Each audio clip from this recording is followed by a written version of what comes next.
ન્યારી ડેમના કિનારો પર આવેલું આદિરાજ ફાર્મ જેની માલિકી આ ગીર સોમનાથ કલેક્ટરની છે। મારે આપને કેવું છે કે અમે અમારા ઇતિહાસમાં ભણતા હતા ત્યારે વાંચ્યું હતું કે મોહમ્મદ ગજની અમારા સોમનાથને લૂંટવા આવતો હતો। અમને આજે એ પ્રતીત થઈ રહ્યું છે કે આ આધુનિક લાયસન્સદાર લૂંટેરો અમારા ગીર સોમનાથને અત્યારે ખુલ્લે આમ લૂંટે છે। મને માત્ર રાજકોટમાંથી નહીં, સુરતથી, મોરબીથી, બધામાંથી જ આ અધિકારી જ્યારે જ્યાં પણ નોકરી કરી અને બધો જ ભ્રષ્ટાચાર કર્યો છે, લોકોના મારી પર ખૂબ મોટા ફોનો આવી રહ્યા છે।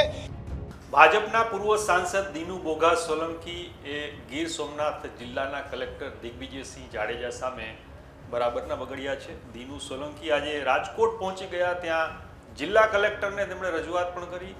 આ કલેક્ટરની રજૂઆતને લઈને દીનુ સોલંકીએ મીડિયા સાથે વાતચીત કરી। આ વાતચીતમાં તેમણે કેટલાક ખુલાસા પણ કર્યા અને મોટા દાવાઓ પણ કર્યા, એની વાત કરવી છે આ વિડીયો।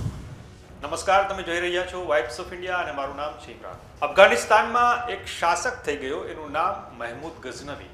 મહેમૂદ ગઝનવી કે જેણે ભારતમાં 17 વાર હુમલા કરીને લૂંટો અને કત્લેઆમ ચલાવી હતી। આજથી બરાબર 1000 વર્ષ પહેલાં તેણે સોમનાથ મંદિરમાં લૂંટ ચલાવી હતી।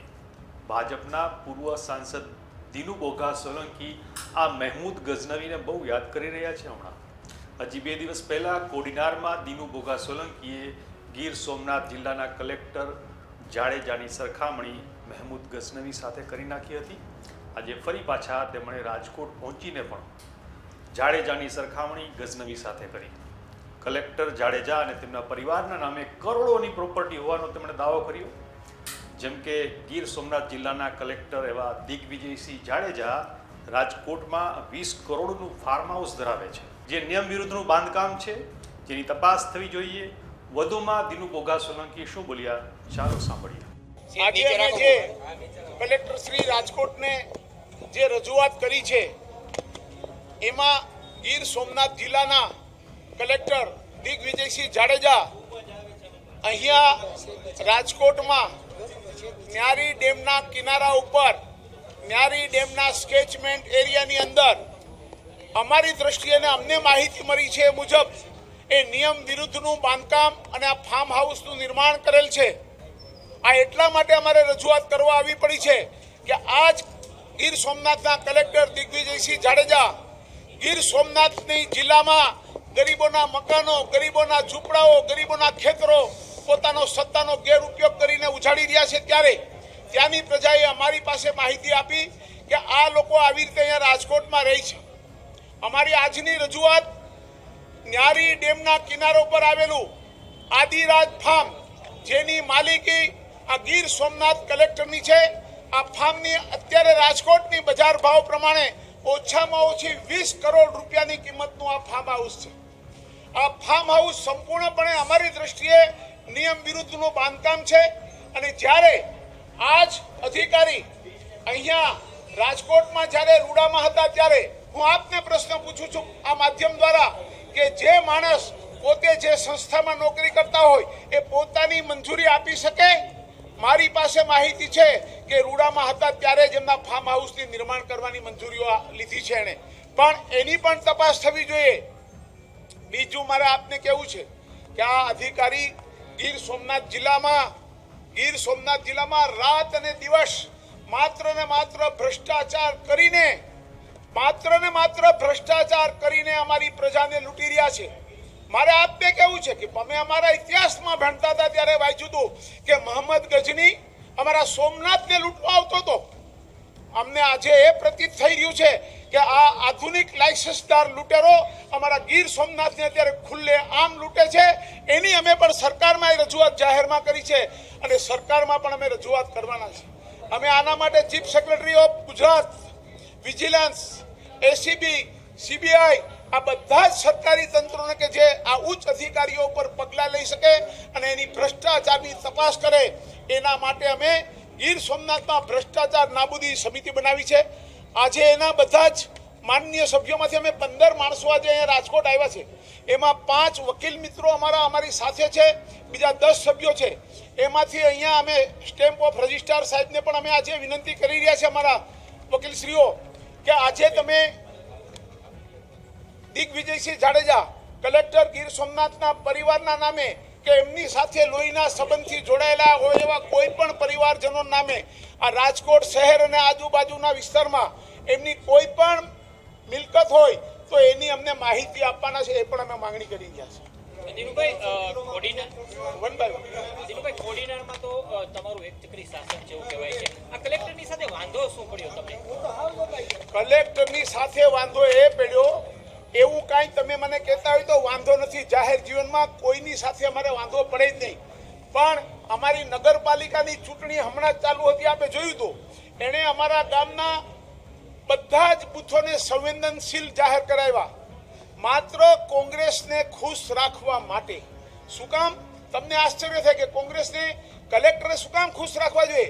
પણ એણે જે વેરાવળની અંદર ઘણી પ્રોપર્ટીઓનું કે જેનું ડિમોલિશન કરી અને ગુજરાત સરકારની પાસે પોતાની વાહવા કરાવવા અને પોતાને ગુડ બુકમાં આવવા માટે આ માણસે જે નિયમ વિરુદ્ધના બાંધકામો તોડ્યા છે, એના વિરુદ્ધમાં સુપ્રીમ કોર્ટ ઓફ ઇન્ડિયાની અંદર એક પિટિશન દાખલ થઈ છે. અને આ પિટિશન એમાંથી એને કોણ બચાવે?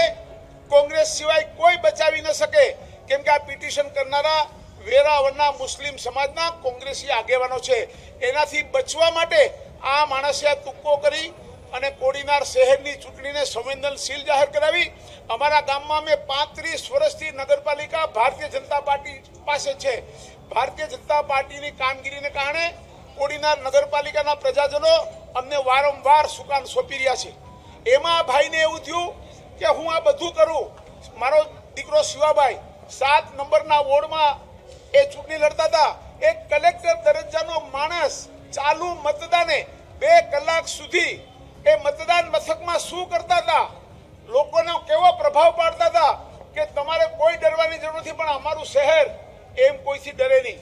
બધાએ નિર્ભયપણે પૂરેપૂરું 60% જેટલું મતદાન કરીને અમે લોકો ભારતીય જનતા પાર્ટીને વિજયી બનાવી છે. દિનુભાઈ, તમારા ધ્યાનમાં ક્યારે આ રીતના યસ યસ, એની બી વાત કરું તમને. આ અમારા ધ્યાનમાં એટલા માટે આવી ગયું, સાંભળજો બરાબર. અમારા કોડીનારના બૂથ નંબર 4 માં સોમનાથ કેળવણી મંડળ નામની સ્કૂલમાં 4 બૂથ હતા.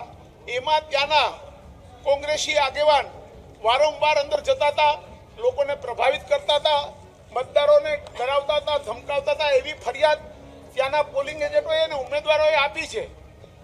એ ફરિયાદમાં પગલાં લેવાને બદલે એમણે ત્યાંના ઝોનલ ઓફિસર ચાવડા કે જે સિંચાઈ વિભાગના કર્મચારી છે એને આ સ્કૂલમાં મોકલ્યા અને સ્કૂલમાંથી ગઈકાલનું જે સીસીટીવીનો ફૂટેજ હોય એને ડિલીટ કરવા માટેનો પ્રયત્ન કર્યો.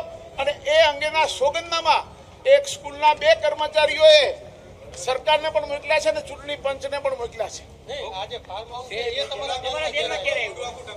અમારા આ ફાર્મ હાઉસ જેવી સાંભળજો, મેં જ્યારે આ કલેક્ટર વિરુદ્ધ નિવેદન જાહેર કર્યું ત્યારે મને માત્ર રાજકોટમાંથી નહીં, સુરતથી, મોરબીથી, બધામાંથી જ આ અધિકારી જ્યાં પણ નોકરી કરી અને બધો જ ભ્રષ્ટાચાર કર્યો છે, લોકોના મારી પર ખૂબ મોટા ફોનો આવી રહ્યા છે, મને મેસેજો આવી રહ્યા છે.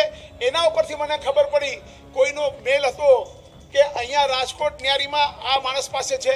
અને મારી પાસે અત્યારની પણ માહિતી છે કે આ માણસ અને એના પરિવાર પાસે આ રાજકોટની અંદર ઓછામાં ઓછી 100 કરોડથી વધારે રૂપિયાની પ્રોપર્ટી આજે પણ એનો પરિવાર ધરાવે છે. આ પૈસા એમની પાસે આ ક્યાંથી આવ્યા? એમણે નોકરી જોઈન્ટ કરી ત્યારથી લઈને આટલા વર્ષોમાં આમની આ ધીંગી કમાણી કેવી રીતે કરી એની અમે તપાસ માંગીએ છીએ.